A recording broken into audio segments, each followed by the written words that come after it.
कक्षा 8 के सभी छात्र छात्राओं को मेरा नमस्कार। आज की इस कक्षा में हम पाठ संख्या 5 बीजीय व्यंजकों का भाग एवं गुणनखंड की प्रश्नावली 5 के प्रश्नों को हल करेंगे। पहला प्रश्न आपके सामने है। पहला प्रश्न है, निम्नलिखित के गुणनखंड कीजिए। निम्नांकित के गुणनखंड कीजिए। तो प्रश्न संख्या 1 में हमें कुछ व्यंजक दिए गए हैं जिनके गुणनखंड हमें ज्ञात करने हैं। और इस प्रश्नावली में जो सर्वसमीका का उपयोग हम करने वाले हैं, अगर हमारे पास कोई दो संख्याओं के वर्गों का अंतर है, कोई दो संख्याएं, एक संख्या हमने ए ली और एक संख्या बी, अगर कोई दो संख्याओं के वर्गों का अंतर हमें कुछ एक व्यंजक ऐसा दिया गया है जिसमें दो संख्याओं के वर्गों का अंतर है, तो उसके गुणनखंड होते हैं पहली संख्या प्लस दूसरी संख्या, कोष्टक में दूसरे में पहली संख्या माइनस दूसरी संख्या। अगर हमारे पास कोई सी दो संख्याओं के वर्गों का अंतर है तो उसके गुणनखंड होते हैं a प्लस बी और a माइनस बी। एक कोष्टक में दोनों को जोड़ देंगे और एक कोष्टक में दोनों को घटा देंगे। अब जैसे ये प्रश्न संख्या 1 है, यहाँ इसमें व्यंजक दिया गया है a की घात 2 और माइनस 4। तो पहला पद जो है a की घात 2, ये किस संख्या का वर्ग होता है हम ये देखेंगे। अगर a की गुणा a का वर्ग ज्ञात करें तो आ जाएगा a की घात 2, बीच में माइनस का चिन्ह था उसको जैसा था वैसे ही लिख देंगे, और 4 होता है संख्या 2 का वर्ग। अब ये कुछ इस तरह बन गया है जैसे ये हमारी सबसमीका है कि पहले पद का वर्ग बीच में माइनस दूसरे पद का वर्ग। तो जब इसके गुणनखंड लिखेंगे हम, तो पहले पद जिस पद का वर्ग है ये, उसमें जोड़ देंगे दूसरा पद a प्लस बी, और दूसरे कोष्टक में आ जाएगा ए माइनस बी। यहाँ a के स्थान पर a ही है और b के स्थान पर है यहाँ b के स्थान पर है 2। तो a प्लस बी और a माइनस बी हो गए हैं इस प्रश्न के गुणनखंड। अब अगले प्रश्न को देखते हैं।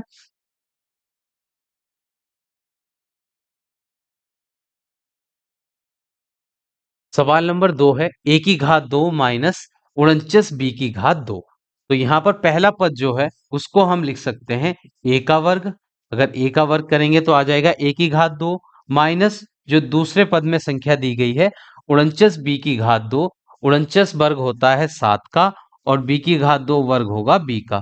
तो ये पद बन जाएगा 7b का वर्ग। अगर हम 7 का वर्ग करेंगे 49 और b का वर्ग करने पर आ जाएगा b की घात 2। तो ये हो गया पहले पद का वर्ग माइनस दूसरे पद का वर्ग। तो इनके जो गुणनखंड होंगे, पहले पद में जुड़ जाएगा दूसरा पद और दूसरे कोष्टक में पहले पद में माइनस कर देंगे दूसरा पद। तो ये आ गए हैं गुणनखंड a प्लस 7b और a माइनस 7b। ये हो जाएगा इस प्रश्न का उत्तर। अब अगले प्रश्न पर चलते हैं। प्रश्न संख्या 3 है, x की घात 3 माइनस 121 x। अब यहाँ पर दो पद दिए गए हैं, दोनों में यहाँ पर x की घात 3 है पहले पद में और दूसरे पद में है x की घात 1। तो दोनों पदों में से हम एक x बाहर उभयनिष्ठ निकाल सकते हैं, कॉमन ले सकते हैं। तो ये दोनों पदों में से हमने एक x ले लिया है कॉमन। तो यहाँ पहले पद में x की घात 3 थी, जब एक x हम कॉमन लेंगे तो यहाँ बचेंगे x की घात 2, फिर माइनस का चिन्ह, और 121 जैसा था वैसे ही आ जाएगा। दूसरे पद में एक x था वही आ गया है बाहर। तो ये हो गया है कोष्टक से बाहर x और कोष्टक के भीतर x की घात 2 माइनस 121। अब बाहर वाला जो x है उसको जैसा था वैसे ही लिख देंगे, और x की घात 2 जो वर्ग होता है वो संख्या x का वर्ग होगा। माइनस का चिन्ह जैसे था वैसे ही लगा देंगे। 121 वर्ग होता है 11 का, तो 121 को हम लिख सकते हैं 11 का वर्ग। अब बाहर वाला जो x था उसको जैसा था वैसे ही लिख देंगे, और ये हमारी एक सर्वसमीका के रूप में बन गया है कि a का स्क्वायर माइनस b का स्क्वायर। तो एक बार पहले पद में जोड़ देंगे दूसरा पद, और फिर पहले पद में से घटा देंगे दूसरा पद। तो ये गुणनखंड आ गए हैं x प्लस 11 और x माइनस 11। ये हो गया इस प्रश्न के गुणनखंड। अब अगले प्रश्न पर चलते हैं। प्रश्न संख्या 4, a की घात 2 माइनस 9/4 a की घात 2। तो यहाँ पर पहला पद है 4 a की घात 2, ये वर्ग होगा, 4 वर्ग होता है 2 का और a की घात 2 वर्ग होता है a का। तो इसको हम लिख सकते हैं 2a की घात 2, 2a की घात 2। उसके बाद माइनस का चिन्ह जैसा था वैसे ही लगा देंगे, और फिर है 9/4 a की घात 2। तो संख्या 9 जो वर्ग होती है वो होती है 3 की, 3 का वर्ग होता है 9, और 4 a की घात 2, 4 वर्ग होता है 2 का, और a की घात 2 वर्ग होता है संख्या a का। तो इसको हम लिख सकते हैं 3/2 a का वर्ग, यानी कि 3 का वर्ग करेंगे तो आ जाएगा 9, 2 का वर्ग करने पर 4, और a का वर्ग करेंगे a की घात 2। तो इस व्यंजक को हम इस प्रकार लिख सकते हैं, और ये बन गया है हमारी सर्वसमीका की तरह कि a का वर्ग माइनस बी का वर्ग बराबर होता है a प्लस बी और a माइनस बी के। तो यहाँ a के स्थान पर है 2a और b के स्थान पर है 3/2a। तो पहले कोष्ठक में पहले पद में जुड़ जाएगा दूसरा पद, और दूसरे कोष्ठक में पहले पद में घट जाएगा दूसरा पद। तो ये हो गए हैं इस प्रश्न के गुणनखंड। अब अगले प्रश्न पर चलते हैं। प्रश्न संख्या 5, 18/x की घात 2 माइनस 2x की घात 2/9। अब इसमें अगर हम दोनों पद को देखते हैं, पहला पद है 18/x की घात 2 माइनस दूसरे पद है 2x की घात 2/9। अब दोनों ही पद के जो अंश हैं, दोनों ही पद में जो अंश है, पहले पद का जो अंश है 18 और दूसरे पद का अंश में है 2, तो दोनों ही 2 से विभाजित हो सकते हैं। तो दोनों पदों में से हम उभयनिष्ठ निकाल लेंगे 2। तो 2 नम होते हैं 18, तो 18 के स्थान पर आ जाएगा 9, क्योंकि 2 से जब 18 को भाग देंगे आएगा 9। और हर में जैसा x की घात 2 लिखा था वैसे ही लिख देंगे, फिर माइनस का चिन्ह। और जब 2 से 2 को भाग करते हैं तो आता है 1, तो ये बचेगा 1 x की घात 2। तो 1 को हम साइड में लिखते नहीं है, तो बचेगा बस x की घात 2, और हर में बचेगा 9। तो कोष्टक के बाहर जो 2 है उसको जैसा था वैसे ही लिख देंगे। और 9/x की घात 2 वर्ग होता है, 9 तो वर्ग होगा 3 का, और x की घात 2 वर्ग होगा x का।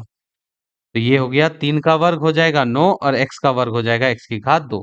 तो 9/x की घात 2 को हम लिख सकते हैं 3/x का वर्ग, माइनस, अब यहाँ पर x की घात 2 ऊपर है, 9 नीचे है, तो x की घात 2 वर्ग होता है x का, और 9 वर्ग होता है 3 का। तो x की घात 2/9 को हम लिख सकते हैं x/3 का वर्ग। तो 2 जैसा था वैसे ही लिख देंगे।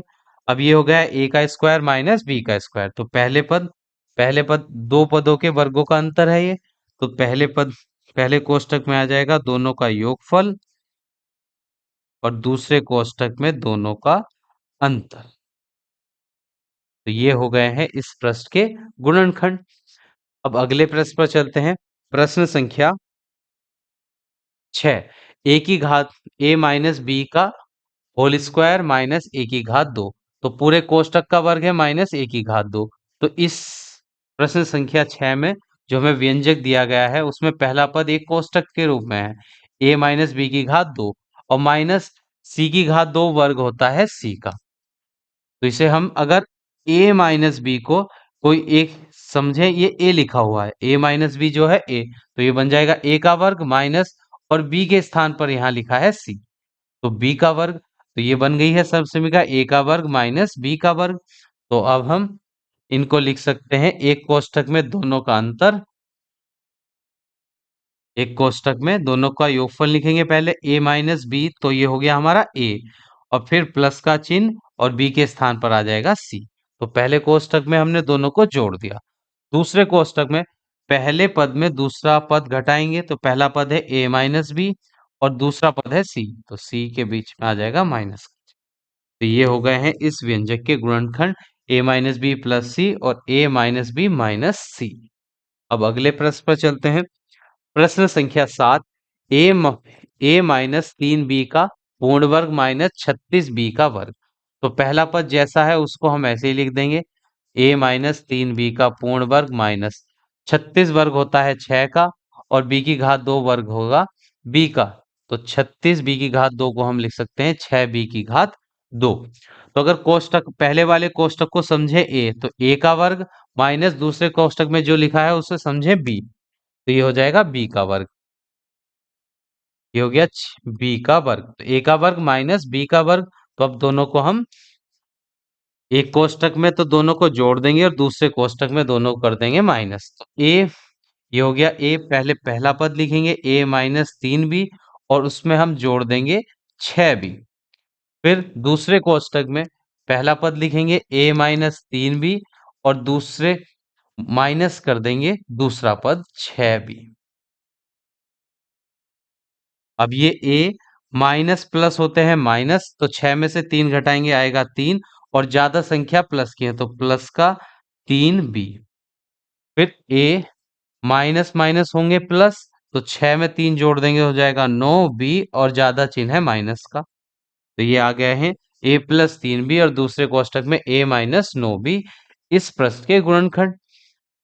अगले प्रश्न पर चलते हैं। प्रश्न संख्या 8, a प्लस बी का पूर्ण वर्ग माइनस a माइनस बी का पूर्ण वर्ग। तो ये अगर हम a प्लस बी को कुछ देर के लिए समझे a और a माइनस बी को कुछ देर के लिए समझे b, तो ये बन जाएगा a का वर्ग माइनस b का वर्ग। तो यहां भी हमारी सब समीकरण बन रही है। तो पहले कोष्टक में a लिखेंगे पहला पद और उसमें प्लस कर देंगे दूसरा पद a माइनस बी। फिर दूसरे कोष्टक में पहला पद लिखेंगे और उसमें माइनस कर देंगे हम दूसरा पद, और जब दूसरा पद माइनस करेंगे तो माइनस ये प्लस का a है तो प्लस माइनस हो जाएंगे माइनस का a, और यहाँ पर माइनस का b था और जब हम माइनस कर रहे हैं तो माइनस माइनस हो जाएंगे प्लस के b। तो पहले कोष्टक में माइनस बी से प्लस बी कट जाएगा तो a और a जुड़कर हो जाएंगे 2a। प्लस a से माइनस a कट जाएगा, b और b जुड़कर हो जाएंगे 2b। अब दोनों की कर देंगे गुणा, 2 की गुणा 2 से करने पर 4, a की गुणा b से करेंगे तो हो जाएगा ab। 4ab आ गया है इस व्यंजक का गुणनखंड। ये हो गया इस प्रश्न का उत्तर। अब अगले सवाल पर चलते हैं। प्रश्न संख्या 9, 25 कोष्टक में है a माइनस 5b का पूर्ण वर्ग माइनस 4a माइनस 3b का पूर्ण वर्ग। तो इस पहले पद को हम लिख सकते हैं, तो कोष्टक में लिखी हुई संख्या का वर्ग तो दिया गया है और 25 होता है 5 का वर्ग, तो पहले वाले पद को हम लिख सकते हैं 5a माइनस 5b का पूर्ण वर्ग। देखो 5 का वर्ग करेंगे 25 आ जाएगा और a माइनस 5b का वर्ग करेंगे तो a माइनस 5b का पूर्ण वर्ग। फिर माइनस दूसरे कोष्टक को हम लिख सकते हैं 4 वर्ग होता है 2 का, तो 2a माइनस 3b का पूर्ण वर्ग। यहाँ पर 2 का वर्ग करेंगे 4 आ जाएगा और a माइनस बी का वर्ग करेंगे तो a माइनस 3b का पूर्ण वर्ग। अब ये बन गया है सब समीकरण की तरह a की घात 2 माइनस b की घात 2, पहले पद का वर्ग माइनस दूसरे पद का वर्ग। तो पहले कोष्टक में दोनों को जोड़ लेंगे और दूसरे कोष्टक में दोनों को घटा देंगे, तो 5a माइनस 5b पहला पद प्लस कर देंगे उसमें दूसरा पद 2a माइनस 3b। ये हो गया प्लस, दोनों के बीच में प्लस का चिन्ह। अब अगले कोष्टक में पहला पद माइनस दूसरा पद, माइनस के बाद लिखेंगे दूसरा पद 2a माइनस 3b। अब इन कोष्टकों को सरल कर लेते हैं। 5 की गुणा a से करेंगे 5a, 5 की गुणा 5 से करने माइनस 5 से करने पर आ जाएगा माइनस का 25b। वह प्लस 2 की गुणा a से करेंगे तो प्लस का 2a, प्लस माइनस हो जाएंगे माइनस 2 की गुणा 3 से 6b। पहले कोष्टक में आ गया है। दूसरे कोष्टक में 5 की गुणा a से करने पर 5, 5 की गुणा माइनस 5 से करेंगे तो माइनस का 25b। फिर माइनस 2 की गुणा a से करेंगे माइनस प्लस हो जाएंगे माइनस 2a, माइनस माइनस होते हैं प्लस, तो 2 तिया 6b। अब पहले कोष्टक में 5a और 2a जुड़कर हो जाएंगे 7a, माइनस का 25b और माइनस के 6b, माइनस माइनस होते हैं प्लस, तो 25 और 6 हो जाएंगे 31b, 31b और चिन्ह आएगा माइनस का क्योंकि 25 ज्यादा है माइनस के बाद 5a में से घटाएंगे 2a तो हो जाएगा 3a, और माइनस का 25 और प्लस के 6 भी, तो माइनस प्लस हो जाएंगे माइनस, तो 25 में से 6 घटाएंगे तो बचेगा 19b और चिन्ह आएगा जो अंक ज्यादा है 25 ज्यादा है माइनस के। तो ये हो गया इस व्यंजक का गुणनखंड। अब अगले प्रश्न पर चलते हैं। प्रश्न संख्या 10, 16 a की घात 4 माइनस 81 b की घात 4। अब पहले पद को हम लिख 4, संख्या 16 जो होती है वो होता है 4 का वर्ग, और a की घात 4 को हम लिख सकते हैं a की घात 2 और उसका वर्ग। 4 का वर्ग करेंगे तो आ जाएगा 16 और a की घात 2 का वर्ग करेंगे तो 2 दूनी 4, फिर बीच में माइनस का चिन्ह। 81 वर्ग होता है 9 का, और b की घात 4 वर्ग होगा b की घात 2 का। तो ये 9 का वर्ग 81 हो जाएगा और b की घात 2 का वर्ग b की घात 4। तो ये सब समीकरण बन गई है, पहले पद का वर्ग माइनस दूसरे पद का वर्ग। तो पहले तो दोनों पदों को हम जोड़ देंगे पहले कोष्टक में, और फिर दूसरे कोष्टक में दोनों को घटा देंगे। तो 4 a की घात 2 माइनस 9 b की घात 2। अब जो पहला कोष्टक है वो तो जैसा था वैसे ही लिख देंगे, क्योंकि बीच में प्लस का चिन्ह है। तो 4 a की घात 2 प्लस 9 b की घात 2। और जो दूसरा कोष्टक है, यहाँ पर एक सूत्र दोबारा से सब समीकरण लग सकती है। ये 4 वर्ग होता है 2 का, और a की घात 2 वर्ग होगा a का। अगर 2a का वर्ग करेंगे तो आ जाएगा 4, और a का वर्ग a की घात 2, बीच में माइनस का चिन्ह। 9b की घात 2 वर्ग होता है 3b। 3 का वर्ग करने पर आएगा 9, और b का वर्ग करेंगे तो b की घात 2। तो दूसरे कोष्टक में दोबारा से सब समीकरण लग गई है, a का स्क्वायर माइनस b का स्क्वायर। तो एक बार दोनों पदों को एक कोष्टक में जोड़ देंगे, और फिर दूसरे कोष्टक में दोनों को घटा देंगे। तो ये हो गया है इस प्रश्न का गुणनखंड। अब प्रश्न संख्या 11, a की घात 4 माइनस 625। अब a की घात 4 वर्ग होता है a की घात 2 का वर्ग। 2 की गुणा 2 से करेंगे 4 हो जाएगा। और 625 वर्ग होता है 25 का। 25 की गुणा अगर हम 25 से करेंगे तो आ जाएगा 625। तो पहले पद का वर्ग माइनस दूसरे पद का वर्ग। तो पहले कोष्टक में दोनों पदों को जोड़ देंगे, और दूसरे कोष्टक में दोनों पदों को घटा देंगे। तो पहला पद जैसा था वैसे ही लिख लेंगे, a की घात 2 प्लस 25। दूसरे कोष्टक के गुणनखंड और कर सकते हैं हम। a की घात 2 वर्ग होता है a का वर्ग, और 25 वर्ग होगा 5 का वर्ग। तो पहला कोष्टक जैसे था वैसे ही लिखेंगे, और ये बन गया a का वर्ग माइनस b का वर्ग, पहले पद का वर्ग माइनस दूसरे पद का वर्ग। तो एक कोष्टक में दोनों को जोड़ देंगे, और दूसरे कोष्टक में दोनों को घटा देंगे। और ये हो गया है इस प्रश्न का गुणनखंड।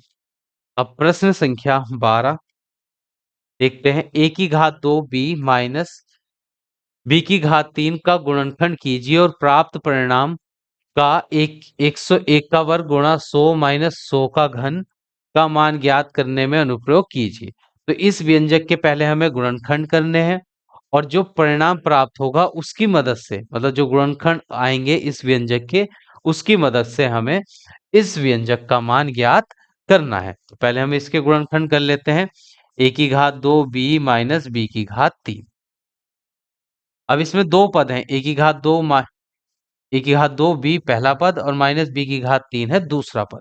दोनों ही पदों में पहले पद में b है और दूसरे पद में b की घात 3। तो दोनों पदों में से एक एक b हम निकाल देंगे, उभयनिष्ठ कॉमन निकाल देंगे। तो पहला पद बचेगा a की घात 2 माइनस दूसरे पद में 3 b थे, एक b बाहर आ गया है तो b की घात 2 बचा। अब ये बन गई है एक सर्व समीकरण, बाहर वाला b जैसे था वैसे ही लिख लेंगे। एक कोष्टक में a प्लस बी और दूसरे कोष्टक में a माइनस बी। अब इसकी तुलना करते हैं हम, ये तो आ गए हैं इस व्यंजक के गुणनखंड। अब इस व्यंजक के गुणनफल से जो हमें मान के गुणनफल से जो हमें यहाँ मान प्राप्त हुआ है, जो परिणाम प्राप्त हुआ है, उसकी मदद से हमें इसको हल करना है यहाँ पर। तो यहाँ पर लिख लेते हैं 101 का वर्ग गुणा 100 माइनस 100 की घात 3। अगर हम इस व्यंजक को और ये जो जिसके गुणनखंड हमने कर लिए हैं, अगर इनकी तुलना करते हैं तो a का वर्ग, इसमें है a का वर्ग और यहाँ पर है 101 का वर्ग, यानी कि a का मतलब है 101। फिर बीच में यहाँ कोई चिन्ह नहीं है और यहाँ गुणा का चिन्ह है। तो जब बीच में दो व्यंजकों के बीच में गुणा कोई चिन्ह नहीं होता तो वहां गुणा का चिन्ह रहता है, और b के स्थान पर है 100। तो यहाँ b का मतलब हो गया 100, और फिर माइनस का चिन्ह यहाँ 100 की घात 3 है और ये b की घात 3, और b की जगह है 100, यानी b की जगह 100 हमने पहले से लिख रखा है।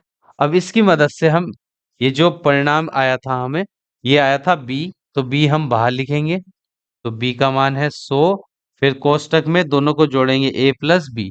तो एक a का मान 101 प्लस करेंगे उसमें b का मान 100। दूसरे कोष्टक में दोनों को घटा देंगे, 101 माइनस 100। अब बाहर 100 जैसा था वैसे ही, 101 में 100 जोड़ने पर आ जाएगा 201। दूसरे कोष्टक में 101 में से 100 माइनस करेंगे तो आएगा 1। अब तीनों की गुणा कर देंगे। 201 की गुणा 1 से करेंगे तो आएगा 201, और 201 की गुणा 100 से करेंगे तो 201 के पीछे आ जाएंगे 2 जीरो, यानी कि 20,100। तो इस व्यंजक का मान आ गया है 20,100, जो हमने दिए गए व्यंजक के गुणनखंड से जो परिणाम प्राप्त हुए थे उसकी मदद से ये ज्ञात कर लिए हैं। अब अगले प्रश्न की ओर बढ़ते हैं। प्रश्न संख्या 13। ऐसी कौन सी दो छोटी पूर्ण वर्ग संख्याएं हैं जिनका अंतर एक पूर्ण वर्ग संख्या प्राप्त हो? तो हमें इस प्रश्न में बताना है कि ऐसी सबसे छोटी से छोटी संख्या, दो छोटी से छोटी संख्या कौन सी है जो खुद भी पूर्ण वर्ग है और उनको माइनस करने के बाद भी एक पूर्ण वर्ग संख्या आनी चाहिए। जैसे अगर एक तरफ हम लिखते हैं संख्या और दूसरी तरफ लिख लेते हैं वर्ग, उस संख्या का वर्ग। अगर संख्या एक का वर्ग याद करेंगे तो आएगा एक, एक का वर्ग एक की गुणा एक से करने पर मिल जाएगा। दो का वर्ग हो जाएगा 4, तीन का वर्ग हो जाएगा 9, चार का वर्ग हो जाएगा 16, और पांच का वर्ग हो जाएगा 25, छह का वर्ग 36। तो 6 की गुणा 6 से करने पर 36 आ रहा है। तो ये हो गई पूर्ण वर्ग संख्या। तो इन संख्याओं में से हमें ऐसी दो छोटी से छोटी संख्याओं का जोड़ा बनाना है जिनको माइनस करने पर भी एक पूर्ण वर्ग संख्या आए। तो यहाँ सबसे छोटी, एक में से 4 घटाएंगे 3 आएगा। अब 3 तो पूर्ण वर्ग संख्या है नहीं है। 9 में से 4 घटाएंगे 5 आएगा, 5 भी पूर्ण वर्ग संख्या नहीं है। 16 में से 9 घटाएंगे 7 आएगा, 7 भी पूर्ण वर्ग संख्या नहीं है। अगर हम 25 में 16 घटाते हैं, 25 में से 16 घटाएं, 25 में से 16 घटाने पर बचेगा 9, 25 में से 16 घटाने पर आ जाएगा 9। तो दोनों दोनों पूर्ण वर्ग संख्या है और उनको घटाने पर जो संख्या आई है वो है 9। तो छोटी से छोटी संख्या कौन सी है? 16 और 25। अगर हम 16 में से 25 को घटाएंगे तो भी आएगा 9, या अगर हम 9 25 में से 16 को घटाएं, 25 में से 9 को घटाएंगे तब आएगा 16, और 16 भी पूर्ण वर्ग संख्या है। तो वह छोटी से छोटी पूर्ण वर्ग संख्या कौन कौन सी है? एक तो है 16 और एक है 25। तो हम लिख देंगे 16 और 25 छोटी से छोटी, छोटी से छोटी पूर्ण वर्ग, पूर्ण वर्ग संख्याएं हैं, संख्याएं हैं जिनके जिनका अंतर एक पूर्ण वर्ग संख्या है, पूर्ण वर्ग संख्या है। तो दो संख्या जैसे 16 है और 25, 25 में से हम 16 घटाएंगे तो आ जाएगा 9, क्योंकि ये पूर्ण वर्ग संख्या है। ये 5 का वर्ग करने पर आती है, ये 4 का वर्ग करने पर आती है, और संख्या 3 है, संख्या 9 जो है वो 3 का वर्ग करने पर आती है। तो वह छोटी छोटी दो पूर्ण संख्याएं, पूर्ण वर्ग संख्याएं 16 और 25 है, जिनको अगर हम घटाएंगे, घटाने पर भी एक पूर्ण वर्ग संख्या हमें प्राप्त होगी। तो यहाँ पर हमारी प्रश्नावली 5 ही समाप्त होती है। अगली कक्षा में हम 5 एफ के प्रश्नों को हल करेंगे।